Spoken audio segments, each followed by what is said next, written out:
the President of the United States.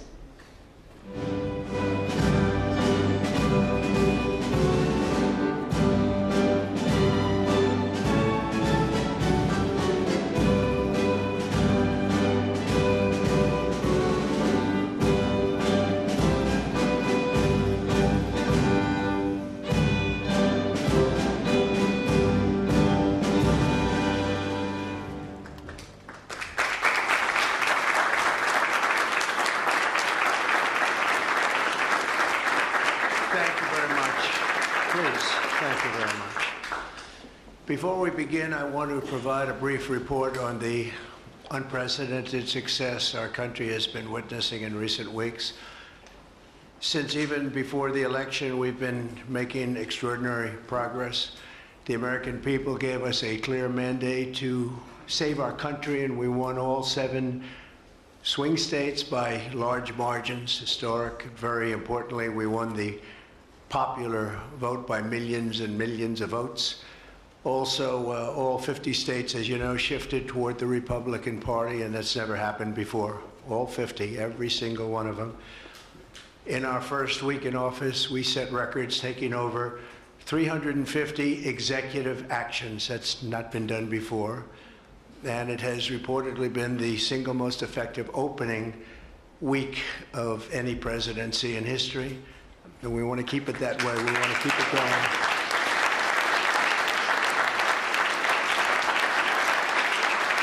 We want to keep it going. We've broken from decades of failed Washington policies and restored common sense and sanity to our government. We've unleashed American energy, and we've already achieved record low illegal immigration. As you see, there's nobody trying to get in. And that's what we've been waiting for a long time, and gotten woke ideologies out of our government and out of our military. The water has now begun flowing in California as we continue to increase the flow in coming days. Nobody's seen anything like that, and I've also taken strong action to regain control of the Washington bureaucracy. Just for clarification purposes, because it was incorrectly reported yesterday, we have informed the federal workforce, which they've looked to do for many years, that if they're working for the federal government, they must show up to the office on time and on schedule. We don't want them.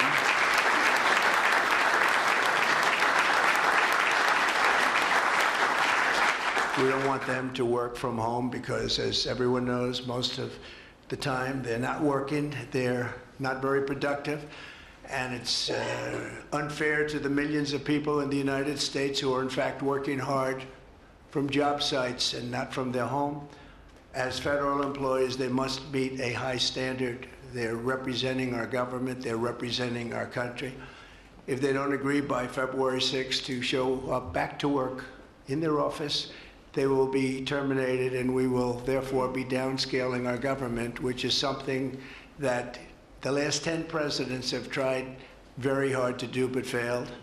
Most of the people we're talking about have not been going to their federal offices in many, many years, from even before COVID, but they have nevertheless been paid. Some have worked, some haven't worked, and most of the studies say that some have just gone through the motions.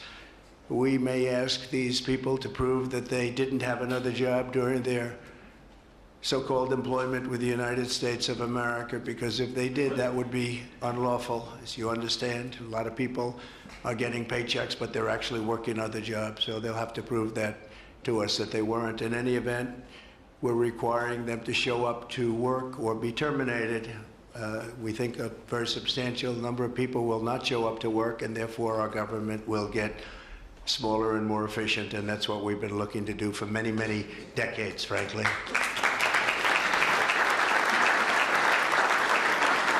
Thank you. In addition, there was a short-term pause or funding freeze on certain discretionary spending payments, such as government grants, only for us to quickly look at the scams, dishonesty, waste, and abuse that's taken place in our government for too long.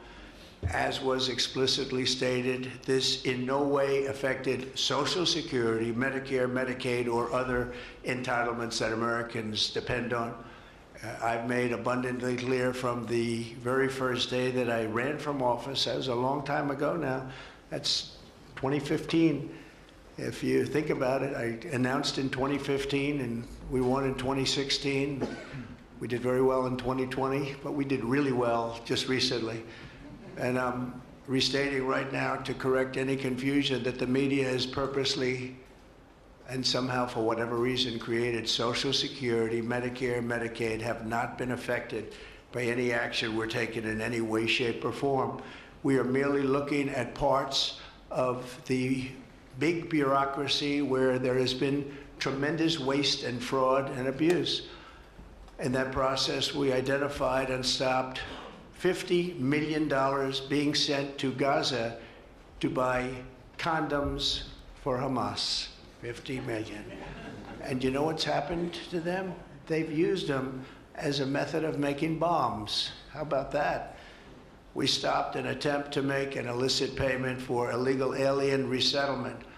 We canceled $181 million in DEI training contracts. This is just for the training of people in DEI, which has been terminated and completely terminated. And we paused $1.7 billion in unauthorized payments to foreign organizations, including stopping more than $40 million that was on its way out the door to the very corrupt World Health Organization, which has not done its job and not done it properly.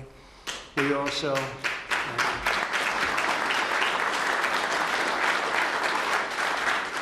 also blocked $45 million for diversity scholarships in Burma. 45, that's a lot of money for diversity scholarships in Burma. You can imagine where that money went. These were the types of payments and many others. I could stand here all day and tell you things that we found, and we have to find them quickly because we want the money to flow to proper places. But these were the payments and types of payments affected by the temporary freeze, and the American people strongly support these efforts. I talked about it during the campaign, and they voted for us in record numbers. Every single day, we're now putting America first and fighting to get the most out of every single tax dollar for our great citizens. We've gathered this afternoon to take another historic action.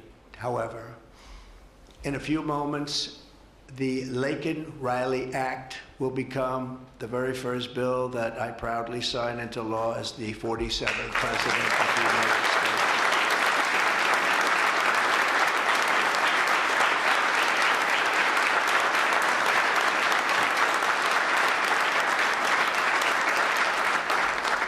Laken was a brilliant and beautiful 22-year-old nursing student from Georgia, the best in her class. She was always the best. They would say, Laken, how do you do this? And what do you do? They were always asking her questions. She was respected by everybody, even her teachers. They respected her so much. From the time she was in first grade, Laken knew she wanted to spend her time caring for others. That's what she did. To her friends and classmates, she was a light of warmth and kindness in every single room. To her parents and family, she was everything in the world. They've had a miserable period of time. Just after 9 a.m. last February 22nd, Laken went out for a jog on the campus of the University of Georgia, but she was just never returned. She never came back, did she, huh? Parents are here, sister, all of her relatives. While on her run, Laken was attacked, viciously assaulted, beaten, brutalized, and murdered by an illegal alien gang member who was set loose into our country by the last administration.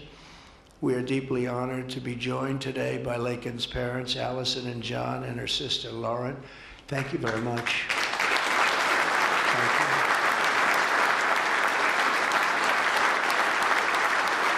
So sad.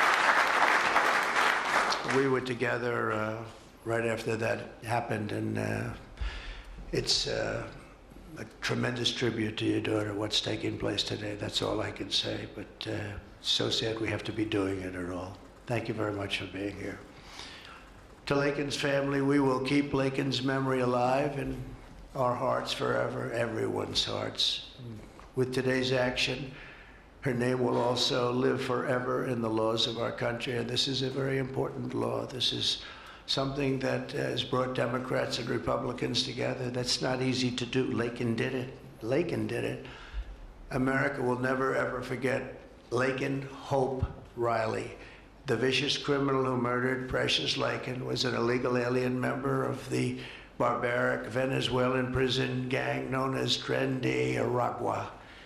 He trespassed across our southern border in 2022 and was apprehended by Border Patrol, but under the cruel policies of the last administration, instead of being deported as he should have been, he was released into the United States, as were millions of other people, many of them very dangerous people. And you see what we're doing, we're getting them the hell out of here.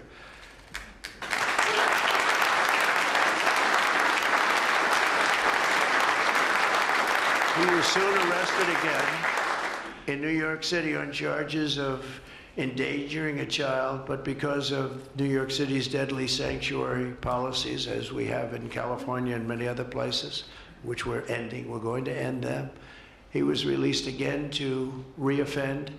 The Biden administration then provided this illegal alien criminal with a free, taxpayer-funded flight from New York to Georgia, where he was arrested yet again, constantly, this time for stealing from a Walmart along with his gang member brother, who was a bad one. Only after being released a third time by the U.S. law enforcement did this cold-blooded criminal go out in that fateful morning hunting for women on whom to prey. That's what he did. He hunted. It was like a hunter. We're going to show him who the hunter is.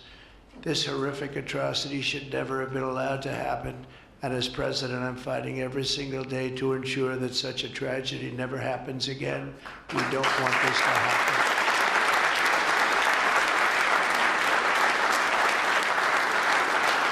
And under the law, thank you. Under the law I'm signing today, the Department of Homeland Security will be required to detain all illegal aliens who have been arrested for theft, burglary, larceny, shoplifting, assaulting a police officer, murder, or any crime that results in death or serious injury. In addition, for the first time ever, this act gives state governments the ability to sue the federal government for immediate injunctive relief if any future administration ever again refuses to enforce the immigration laws of the United States, like happened for 4 long years.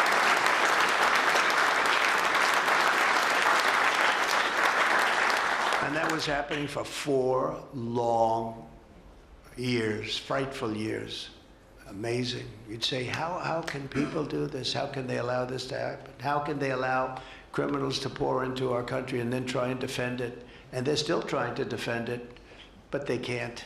That's why I'm here instead of somebody else, actually. It's the biggest reason. I believe it's the single biggest reason. Inflation was horrible.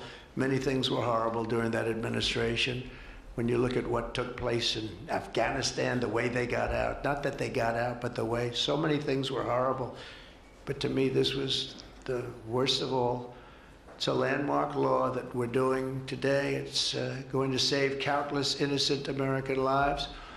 I want to thank every House Republican, every Senate Republican, as well as the 12 Senate Democrats and the 48 House Democrats who voted to pass this vitally important bill, and many of them are with us today, and I really do appreciate it. And I very much especially appreciate the bipartisan support. The Democrats, really a big percentage of them came through, and plenty of them wanted to. They probably felt they couldn't, but they really wanted to. That they don't understand that would have made them a lot more popular, would have made them a lot better with their people. The ones that didn't are going to be sorry, because the people are not going to forget that they wouldn't sign. This is a perfect, incredible tribute to an unbelievable young lady. We're joined today by many great supporters of our new strong border policies, and they are indeed strong, including Vice President Vance, thank you, JD, Secretary Scott Bessent, who just got approved, by the way. Where's Scott? He just got approved. Scott, I'm very impressed. Got a lot of Democrat votes, too. We got a lot of Democrat votes. It's great. I don't know, is that a good thing or a bad thing? I'll have to think about that. Secretary of Homeland Security, who's going to be fantastic. I know her so well, and I know it's probably not complimentary because she is a woman, but she is tough. Where is she? Where is Christy? Christy, great. Stand up, please. You have such an important job to do.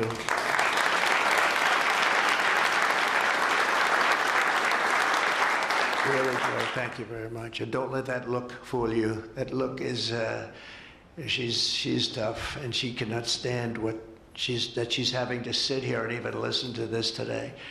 Another one who's done a job like nobody that I've seen in a long time, Tom Homan. He's my friend, but he is something special. He's something special. Yeah. And Tom and Christy, the numbers are unbelievable. What's happened? It's like just shut down. Nobody thought that was even possible. It's just shut down. They showed an area that a year ago had thousands and thousands of people rushing into our country. And today there was nobody there. It was like a beautiful sight. And also Senate Majority Whip John Barrasso. Great guy, great guy. Thank you, John. And I also want to thank the bill sponsors, Senator Katie Britt. Katie, thank you, Katie. And Congressman Mike Collins. And Mike, you were fantastic from Georgia. He took this. He loves his state, and he took this very personally. So it's thank you very much, Mike. As well as Senate Judiciary Committee Chairman Chuck Grassley. Chuck is here someplace. Chuck, thank you very much. You look great. And House Judiciary Committee Chairman Jim Jordan, who's a special guy, special man. And House Homeland Security Committee Chairman Mark Green. Thank you very much. Thank you, Mark. And we have many other congressmen and senators, but I'm not going to introduce because this is about your daughter. This is about something that's so important, and we're going to just go along. Thank you also. We have to say Burt Jones is in the room, and Burt is your lieutenant governor, and he was on this like you wouldn't believe. Thank you very much. I see you sitting there. Thank you very much.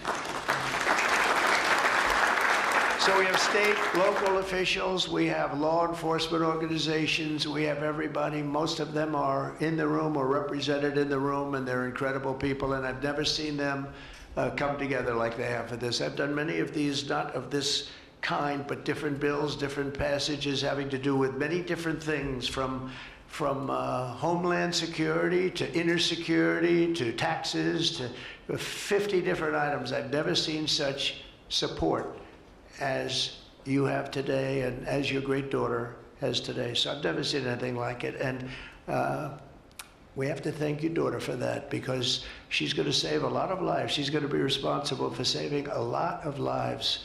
So I'd like to just say to the Angel families, I've been with them and they've been with me from 2015 when I first got this crazy idea in my head to run for president because we can do better as a country. I want to thank so many of the people that are here that have been the angel moms, and we call them angel moms, but they're angel families, fathers and sons and daughters, but they've suffered tremendously like you have for no reason whatsoever. I want to thank Alexis Nungari, the mother of 12-year-old Jocelyn Nungari, murdered last summer by 2 illegal alien gang members released into the United States by Joe Biden's open border stupid policies. And thank you very much, Alexis. I want to thank you very much. We had an amazing trip, and it was really special to meet you and your family. Appreciate it very much. So sad we have to be here, frankly. And Jocelyn, as you know, is in our hearts as she was then. It was an amazing day we had, a great day. But it was a day of celebration of somebody that unfortunately won't be with us. But she is with us now, you know that. Here also is Patty Morin, the mother of Rachel Morin, killed 2 years ago by an illegal alien who was let into our country by the last administration's ridiculous, weak policies. Open border, can you imagine? When I heard open border, I said, oh, that's terrible. They're going to release their prisons all over the world. They're going to release their prisons into our country. That's exactly what happened. Patty is joined by Rachel's brother, Michael, Rachel's daughter, Clementine, and sister-in-law, Shannon. Thank you all for being here. We appreciate it very much. Thank you very much. Thank you. With us as well is the loving family of Kayla Hamilton, a 20-year-old girl murdered in July 2022 by the MS-13 illegal alien gang member who is violent, vicious, and they knew it, and they didn't do anything about it. And I want to thank you to Kayla's mother, Tammy, and her grandmother, Kathy, and her stepfather, Jeremiah, very much. And finally, I want to thank others who have also suffered this horrible scourge that goes on with young people being killed, and other people too, but young people, largely young people being killed. Thank you to Scott Root, the father of Sarah Root, killed at 21 years of age. Think of that, 21 by an illegal alien, shouldn't have been in our country, would have never been in our country if we were here. What a sad thing. To each of these angel families, we love you and we stand in awe of your courage and your strength. It's the toughest thing anybody has to go through. Many of the angel families here today were betrayed by the last administration and with its heartless and foolish and really very, very arrogant and very, very dumb policies. Policies that aren't even believable when you talk about common sense. I say we're the party of common sense, but the Democrats also, they have plenty of common sense, and that's why so many are here today and so many supported what we're doing. The very government that was supposed to protect their daughters instead opened our borders and transported the world's most dangerous criminals straight into their communities. They came from prisons and jails and insane asylums and mental institutions from all over the world, not just South America. People think South America. They come from all over the world. They come from every continent.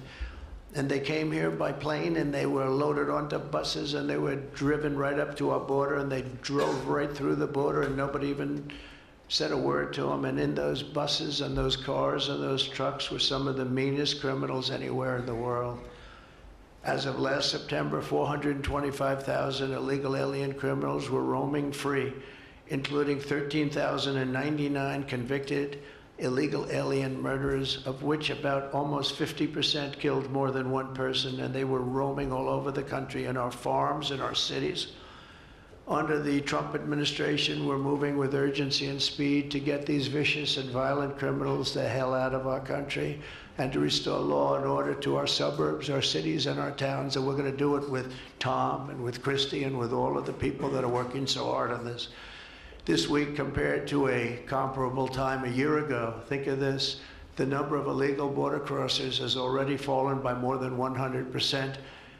And because the election was coming, they started getting a little bit tougher on the border. They tried to follow our policies, and they did much better, but it still was horrible. The numbers were still horrible, so that's 100% over those. They only did it because of the election, so they knew what they were doing was wrong.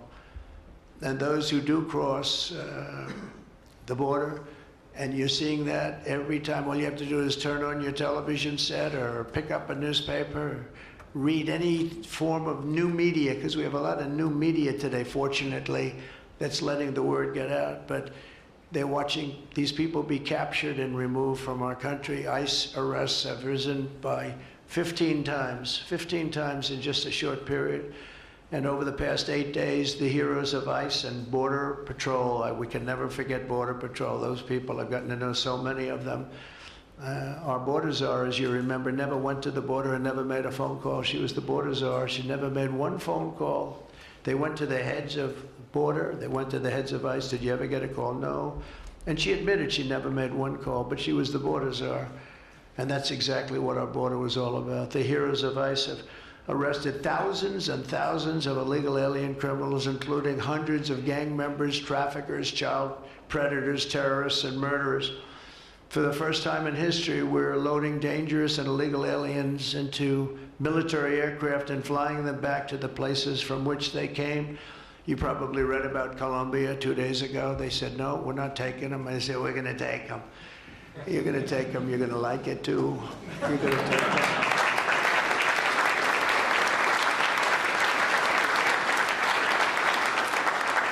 they talked about, we're not going to take people that are in shackles. I said, well, but the people that are in shackles are murderers, they're drug lords, they're rapists, they're very tough people.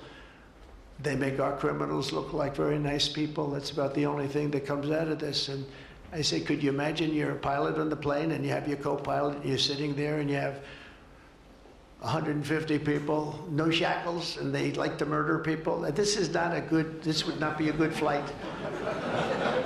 So Colombia apologized to us profusely within an hour based on something I said, meaning you're going to pay tariffs like nobody's ever paid tariffs before. But they actually wanted to terminate his position. They're essentially Congress met and they were very angry with them. But they actually said they were going to send the presidential plane to pick up these criminals and to bring them because they didn't want to inconvenience us or have us do a second flight. And that's what they did. And I appreciate it. And I do appreciate the people of Colombia are wonderful people, and the representatives really acted well. And I appreciated they took back that tough talk. But, we may have tough talk from others, but it's not going to mean anything. They're going to all take them back, and they're going to like it, too. They're going to like it. They're going to take it back, and they're going to like it. Today, I'm also signing an executive order to instruct the Departments of Defense and Homeland Security to begin preparing the 30,000-person migrant facility at Guantanamo Bay. Most people don't even know about it. We have 30,000 beds in Guantanamo to detain the worst criminal illegal aliens threatening the American people. Some of them are so bad we don't even trust the countries to hold them because we don't want them coming back, so we're going to send them out to Guantanamo. This will double our capacity immediately, right? And tough. That's a tough place to get out of. Today's signings bring us one step closer to eradicating the scourge of migrant crime in our communities once and for all. And it was just it's just an unforced error that we even have to be doing this. Now we need Congress to provide full funding for the complete and total restoration of our sovereign borders, as well as financial support to remove record numbers of illegal aliens. And these are illegal alien killers, criminals at levels that nobody's ever seen before. And you would have known that, and you were there when I said it. I said everybody that's bad is going to be thrown. If you look at Venezuela, Venezuela's crime is down 77% because they've taken their gang members, their prisoners, their drug dealers, their drug lords. They've shipped them all into the United States. Many other countries, their crime is way down, and our crime is not doing well. But we're going to have it do really well very soon, and we're shipping all these people back where they came from. And now, before I sign the Laken Riley Act into law, I would like to ask Laken's really incredible mother, who I've gotten to know. A very sad day I got to know her. But this is an amazing tribute to an amazing young person. And if you could come up, Allison, and say a few words, that would be great. Thank you very much.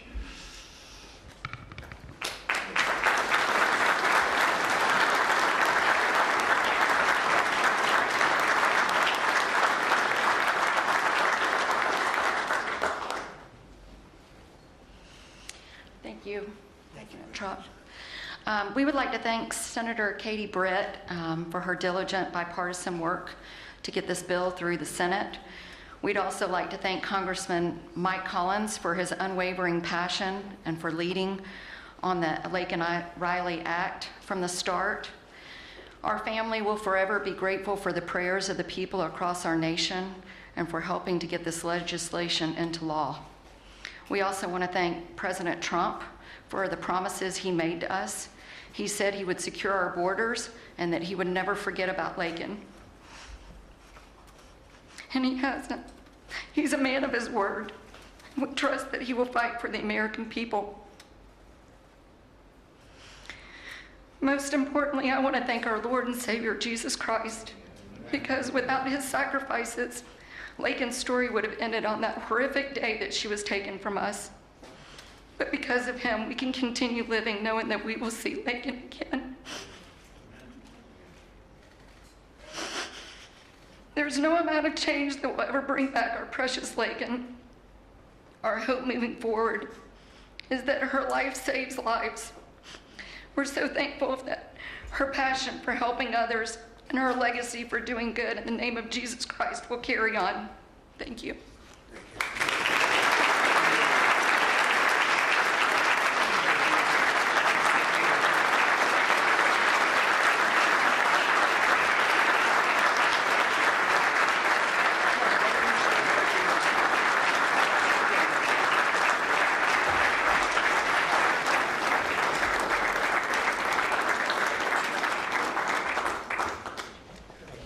Sign this in honor of Laken Riley. Come on up here, some of the people that we love that have been so instrumental. Okay?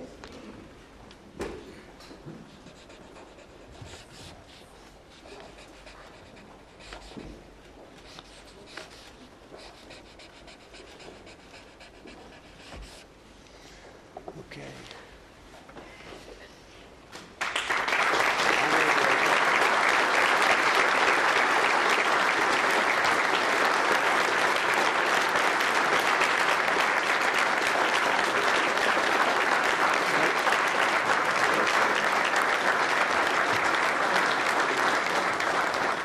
Thank you. Mr. President, government funding, can you take a quick question on government funding, the pause? I don't think this is appropriate time, really. I respect that, but I don't think it's appropriate. I can just tell you government is doing very well, and we're cutting way back, but this is not the appropriate time. Thank you.